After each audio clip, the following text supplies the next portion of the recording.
And they're just about set. Starters up, Kiss the Breeze, who looked to have a fair amount of condition on it. It's been a big drifter. Drawn near the outside.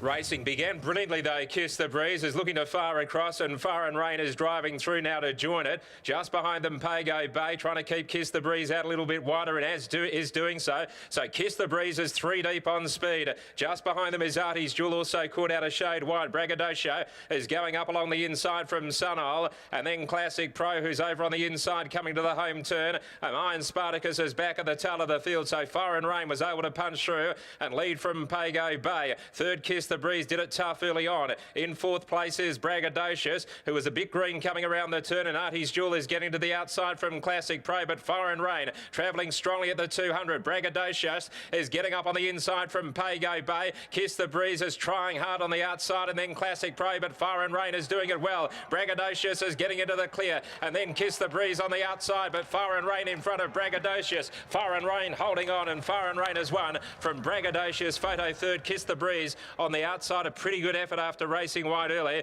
and on the inside Classic Pro, and they were clear from I Am Spartacus and Pago Bay from Sunol, and Artie's Jewel has finished last.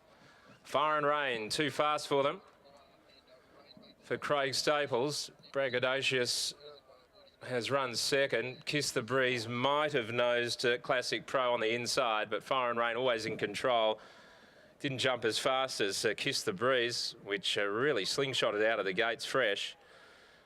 And I think it's a horse he can follow in Kiss the Breeze, because it really worked in the early stages of the race and fought hard up the straight.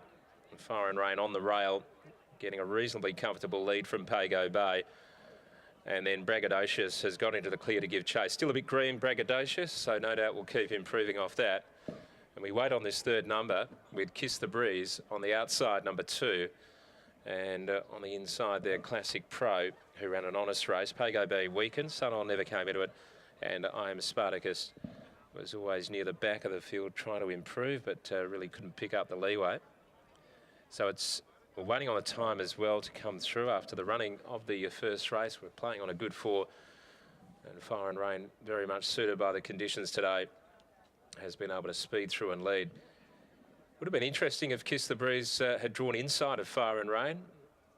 With the speed that it showed early, it probably would have held it out. And we would have had maybe a bit more of a race on our hands with Braggadocious, maybe with a better opportunity to beat the pair of them, but Fire and Rain was able to punch through and lead on the rail. Let's go down to Brittany and Paul Jordan.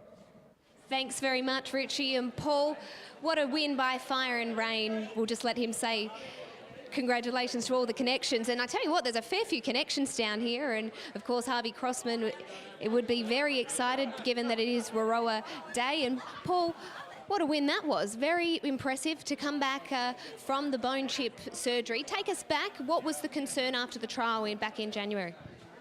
Well, he had the surgery, and it's always a bit of a worry, but we knew that it wasn't a very big chip. And when the surgery, although you can see it on X-ray, when you go in there and have a look, and I was there when they were in the op, yeah, it was only a small one, and it smooth. It just came away on its own, and so I didn't think it didn't cause any cartilage damage. So we're pretty confident it'll be fine.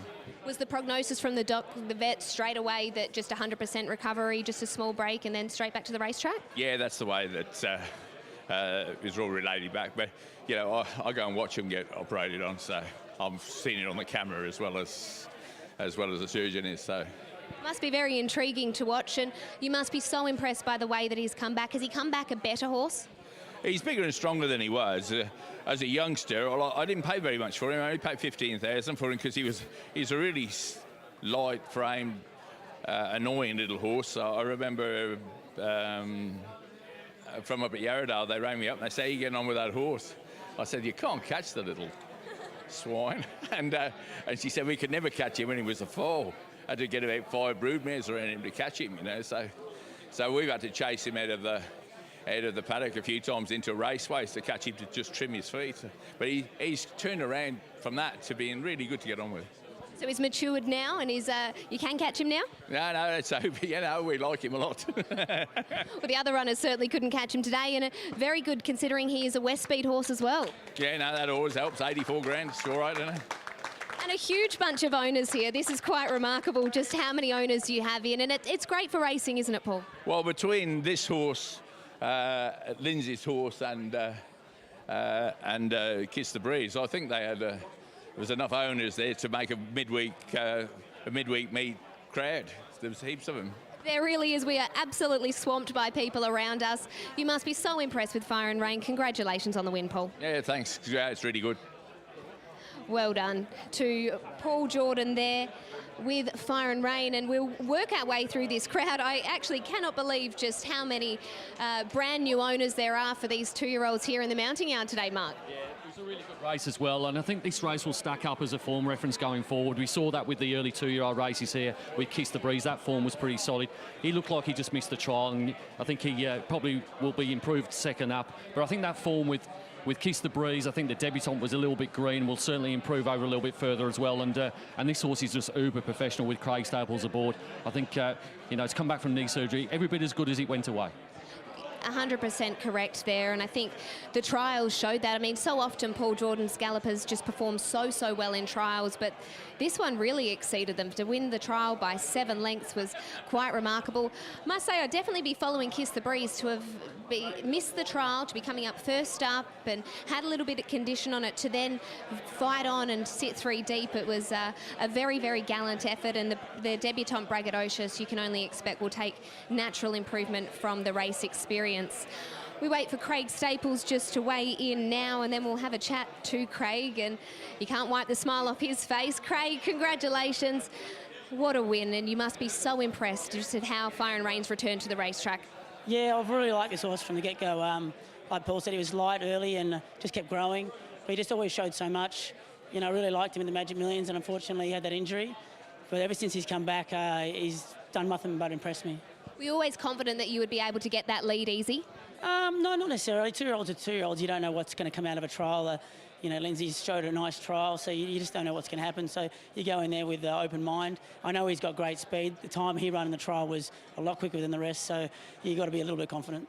Quickest of the day, including the older horses, it's always gives you a little bit of confidence for a 2-year-old. Going forward, do you see him stretching out 1,200 no problem? I hope so. Well, he won 1,100 already, and he won that comfortable. So, and he's a nice, relaxed type of horse. I couldn't see it being a problem. Congratulations, Craig. Nice win. Thank you, Brittany.